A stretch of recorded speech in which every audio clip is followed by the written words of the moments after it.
നമുക്കറിയാം നിയമസഭാ തെരഞ്ഞെടുപ്പിലേക്കാണ്.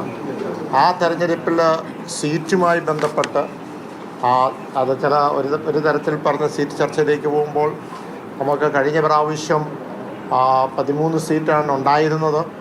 അത് 12 സീറ്റായി ഇടതുപക്ഷത്തിൻ്റേതായിട്ട് അത് നമ്മുടെ ചർച്ചയിൽ വന്നു കഴിഞ്ഞു. ചർച്ചയിലല്ല, അവരുടെ ഒരു ആവശ്യം മുന്നോട്ട് CPM വെച്ചപ്പോൾ കുറ്റിയാടി വിട്ടുകൊടുക്കുകയുണ്ടായി. ഇപ്രാവശ്യം 13 സീറ്റ് മിനിമം എങ്കിലും അത് വേണം. അത് മാത്രമല്ല, അതിൻ്റെ അപ്പുറത്തേക്ക് എത്രമാത്രം കടക്കാൻ കഴിയും എന്നുള്ളതും ചർച്ച ചെയ്യണം എന്ന് പാർട്ടി തീരുമാനമെടുത്തിട്ടുണ്ട്. അതോ ആ തീരുമാനങ്ങളും അതുപോലെ തന്നെ നമ്മളെ സ്ഥാനാർത്ഥിയെ നിശ്ചയിക്കുന്നതും ഇതുമായി ബന്ധപ്പെട്ടുള്ള കാര്യങ്ങൾ പാർട്ടി ചെയർമാനെ അതിൻ്റെ ഉത്തരവാദിത്വം ഏൽപ്പിച്ചിരിക്കുകയാണ്.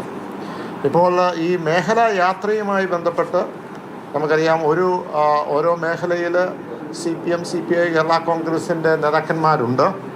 അപ്പോൾ അതിനകത്ത് നമുക്ക് ഓരോ മേഖലയിലും അഡീഷണലായിട്ട് കേരള കോൺഗ്രസിൻ്റെ പ്രതിനിധിയായി LDF ഒരാളെ വെച്ചിട്ടുണ്ട്. അത് നമ്മുടെ മലബാർ മേഖലയിൽ നമ്മൾ വെച്ചിരിക്കുന്നത് നമ്മുടെ KJ ദേവസ്യ, സീനിയർ സംസ്ഥാന ജനറൽ സെക്രട്ടറിയായ ശ്രീ KJ ദേവസ്യയാണ്. അതോടൊപ്പം തന്നെ നമ്മുടെ തിരുവനന്തപുരം ഈ മേഖലയിൽ, കൊല്ലം മേഖലകളിൽ നമ്മുടെ സീനിയർ സംസ്ഥാന ജനറൽ സെക്രട്ടറി ശ്രീ VT ജോസഫാണ്.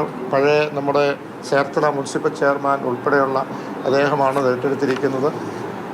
നമ്മുടെ മധ്യ കേരളത്തിൽ കേരള കോൺഗ്രസ് ചെയർമാൻ എന്ന നിലയ്ക്ക് ഞാനുണ്ടാകും. മറ്റ് ആളുകളും ഇതുമായി ബന്ധപ്പെട്ട് സഹകരിക്കുന്നതാണ്. ത്രിതല പഞ്ചായത്ത് തിരഞ്ഞെടുപ്പുമായി ബന്ധപ്പെട്ട് അതിലേക്ക് കടക്കുന്നതിന് മുമ്പ് കേരള കോൺഗ്രസ് പാർട്ടിയെ സംബന്ധിച്ചിടത്തോളം ഈ പ്രസ്ഥാനം ഇടതുപക്ഷത്തിൻ്റെ ഭാഗമായത് ഏതാണ്ട് 5.5 വർഷക്കാലം മുമ്പ് ഇതേ ഒരു ഘട്ടത്തിലാണ്. ഒക്ടോബർ മാസം പകുതിയോടുകൂടി 14-നാണ് എനിക്ക് തോന്നുന്നു നമ്മൾ ഇടതുപക്ഷത്തിൻ്റെ ഭാഗമായി മാറി. എന്ന് പറഞ്ഞാൽ പഞ്ചായത്ത് തെരഞ്ഞെടുപ്പിൻ്റെ ആ ഘട്ടത്തിലും പഞ്ചായത്ത് തെരഞ്ഞെടുപ്പിന് തൊട്ട് മുമ്പായിരുന്നു. ആ തെരഞ്ഞെടുപ്പിൽ നമ്മൾ നീക്കുപോക്കുകൾ നടത്തി. ഈ പ്രാവശ്യം പഞ്ചായത്ത് തെരഞ്ഞെടുപ്പിൽ നമ്മൾ അതുപോലെ തന്നെ കൂടുതൽ സീറ്റുകൾ പല സ്ഥലങ്ങളിൽ ലഭിച്ചു. പക്ഷേ പല ജില്ലകളിലും നമ്മൾ അതിൻ്റെ അവലോകനം ചെയ്ത് പ്രതീക്ഷിച്ച രീതിയിലുള്ള ഒരു വിജയം നമുക്ക് പല മേഖലകളിൽ, അത് കേരള കോൺഗ്രസിൽ നിന്ന് മാത്രമല്ല ഇടതുപക്ഷവുമായി ബന്ധപ്പെട്ട പല മേഖലകളിൽ നമ്മൾ ഉദ്ദേശിച്ച രീതിയിലുള്ള വിജയം കരസ്ഥമാക്കിയില്ല എന്നുള്ളതൊരു വസ്തുത തന്നെയാണ്. അതിനെയൊക്കെ നമ്മൾ കാരണങ്ങൾ വിലയിരുത്തുകയുണ്ടായി. ഞാനത് പൊതുവേ പറഞ്ഞതേ ഉള്ളൂ. പക്ഷേ അതിനേക്കാൾ പ്രധാനം കഴിഞ്ഞ 5.5 വർഷക്കാലം കൊണ്ട്, അല്ലെങ്കിൽ 5 വർഷക്കാലം കൊണ്ട് കേരള കോൺഗ്രസ് എന്തു ചെയ്തു,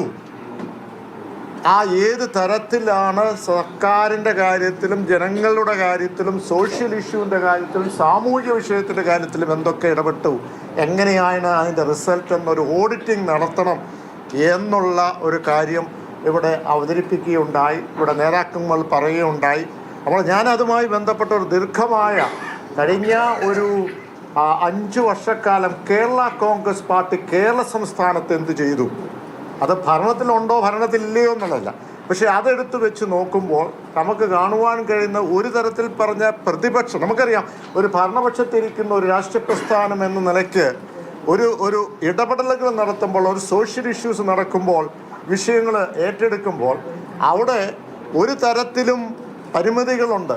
ഒരു തരത്തിലും ഭരണം നടത്തുന്ന ആ സർക്കാരിന് ഒരു എംബാരസ്മെൻറ്റ് വരാതെ വേണം നമുക്ക് ഈ കാര്യം ചെയ്യാൻ, അല്ലേ? അപ്പോൾ അങ്ങനെ വെച്ച് നോക്കുമ്പോൾ ഒരു തരത്തിൽ പറഞ്ഞാൽ പ്രതിപക്ഷം ചെയ്യുന്നതിനേക്കാൾ കൂടുതൽ കാര്യങ്ങൾ ഭരണപക്ഷത്തിരുന്നുകൊണ്ട് ഒരു ഘടകകക്ഷി എന്ന നിലയ്ക്ക് കേരള കോൺഗ്രസ് എമ്മിന് ചെയ്യാൻ കഴിഞ്ഞു എന്നുള്ളൊരു വിലയിരുത്തലുണ്ട്.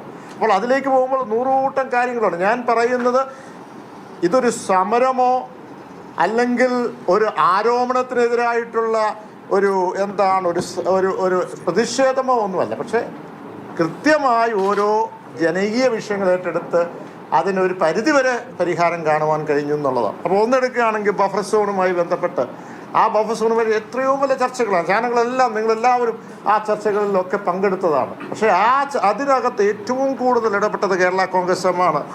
ഇത് ഭരണപക്ഷമോ പ്രതിപക്ഷമോ എന്നുള്ളതല്ല, പക്ഷേ ഇത് കേന്ദ്രവുമായി ബന്ധപ്പെട്ട് അതിന് വ്യക്തമായി ഇവിടെ vice chairman Shri Thomas Chazhikadan ഇവിടെ ഉൾപ്പെടെ ഞാനും അദ്ദേഹവും, അത് ലോക്സഭാ അംഗമായിരുന്ന ആ ഘട്ടത്തിൽ ഒരുമിച്ച് പോയി അവിടെ ഒരു എംപവർ കമ്മിറ്റിയെ കണ്ട് അവിടെ ഞങ്ങൾ ഇതിൻ്റെ റിപ്പോർട്ട് 42 പേജുള്ള റിപ്പോർട്ട് കൊടുത്തു. എംപവർ കമ്മിറ്റിയാണ് സുപ്രീം കോടതിയുമായി ബന്ധപ്പെട്ട് അതിനുള്ള നിർദ്ദേശം കൊടുക്കേണ്ടത്. അത് മാത്രമല്ല, നിയമസഭയിൽ വന്നപ്പോൾ മുഖ്യമന്ത്രിയുമായി ബന്ധപ്പെട്ടുള്ള ചർച്ചയിലേക്ക് വന്നപ്പോൾ ഇത് റിമോട്ട് സെൻസിങ്ങിലല്ല ഇതിൻ്റെ ഇൻവെൻ്ററി എടുക്കേണ്ടത്, പക്ഷേ ഇതെടുക്കേണ്ട ഫിസിക്കൽ വെരിഫിക്കേഷനാണെന്ന് പറയുകയും അതനുസരിച്ച് കേരള കോൺഗ്രസിൻ്റെ ആവശ്യം അനുസരിച്ച് അത് പിന്നെ പ്രതിപക്ഷത്തിൻ്റെ ആവശ്യം കൂടി ആയിപ്പോയി. പ്രതിപക്ഷം പറഞ്ഞു, ഇത് കേരള കോൺഗ്രസ് പറഞ്ഞുകൊണ്ടല്ല നിങ്ങളിത് മാറ്റുന്നത് പോലും പ്രതിപക്ഷ നേതാവ് അസംബ്ലിക്കകത്ത് ചോദിച്ചു. അപ്പോൾ അതിൽ ഒരു മാറ്റം വരികയും ഒരു പരിധി വരെ പരിഹരിക്കാനും കഴിഞ്ഞു.